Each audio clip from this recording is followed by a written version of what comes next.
that his original, rich field oil guy was legit, and he got some really good information. I happen to feel like he's being led along a little bit by these follow-on sources. But let me give my reasoning here. The government surveils every telephone conversation. They don't know exactly what we're talking about right now. They especially make sure that every news media, every right-wing talk show host, their telephones are always tapped. There is no way that anyone's going to be able to talk to any of our people on our side of the political spectrum and leak information about government plans, whether it's an October surprise, without getting shut down. If they are permitted month after month, year after year to talk to these people, is because they're permitted.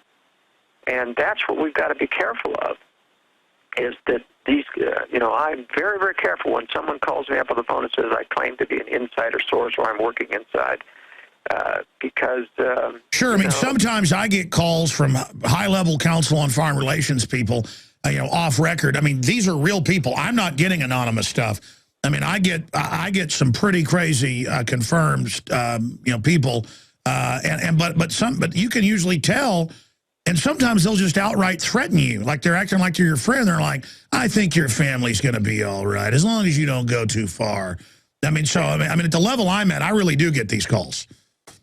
Well, my point is this. I think that there's a concerted effort to discredit our movement, Alex, by the hype of 2012. How many times, has Gerald Celente and Lindsey Williams said the dollar's going to collapse in 2012, the euro's going to collapse in 2012, we're going to have imminent financial collapse, the dollar's going to lose its reserve currency status. I'm here to say that they really haven't thought that out very well. Whoever feeding that line to them is trying to get egg on the face of our entire movement, so that we're the laughing stock. It's Y2K all over again. In the sense, now that was a legitimate threat. We owe a great deal of gratitude to Gary North to getting the government moving. So they did fix most of the problems, and what they didn't fix, they covered up when Y2K came around. But there's so many people.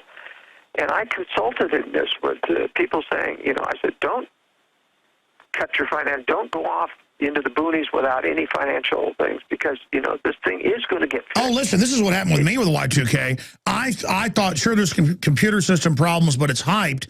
And until a month or two before, was saying it was hype. And my listeners got so mad, they said, no, you're wrong. And then I did like 10 hours of broadcast that day, reported on ABC News. My wife comes in and says, they just said a missile was fired